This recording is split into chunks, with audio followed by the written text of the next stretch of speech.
What's up, guys? What you're looking at here is my Shaw Arc V2 set up with more or less everything you'd be expected to carry like at a minimum as a rifleman. This configuration is inspired by my unit's SOP and just some common practices. This is also presuming that you're not allowed to use a battle belt. For hydration, I stick with the 3-liter Camelback bladder.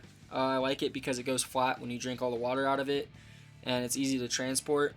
Obviously, you need to have at least one bottle. Usually I'll throw that in the ruck or the assault pack.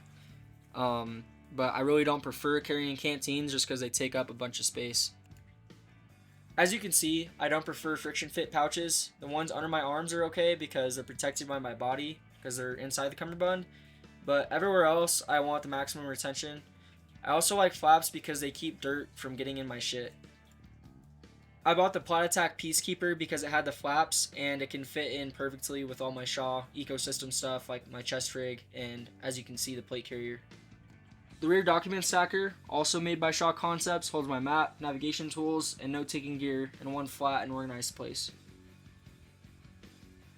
The Shaw Raid Pouch can be run as a dangler or a fanny pack. I use it for general quality of life items like tweezers, tissue paper, pain meds, small stuff that makes life easier. If you're not running a belt, being able to pull this off and wear it independently is a huge plus. I'm probably going to swap it for the micro raid later this year though, just because I find that the normal raid kind of crushes my nuts when I do IMTs.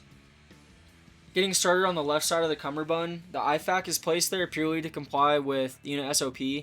I really would not fucking run it like that if I could do it any other way, to tell you the truth.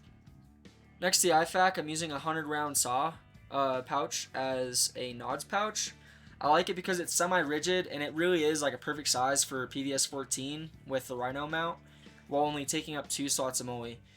As a rule of thumb, your nods are always going to be tied down to something. Here it's going to be tied down to your kit, and when it's on your helmet, it's going to be tied down to the helmet using that same bungee, right? It needs to be accessible at all times, so the single frag pouch on the wearer's right side is just there as a placeholder. I only had one free pouch, but in real life, you would have at least 2 on you, and I would probably put them on the front plate bag right above the placard. Ideally, they would also use a snap enclosure instead of a buckle because the buckle relies on some level of fine motor skill, which is not really something you want. In conclusion, this setup clearly isn't completely optimized, but all your bases are hit. Ammo, water, night vision, navigation, minor sustainment. As a lower enlisted rifleman, you're not going to be carrying a radio.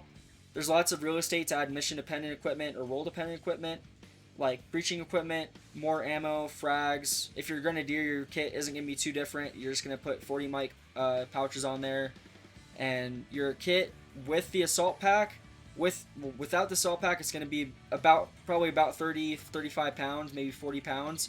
With the assault pack, it can be between 50 and 60 pounds depending on what you're carrying and how good you are at packing light.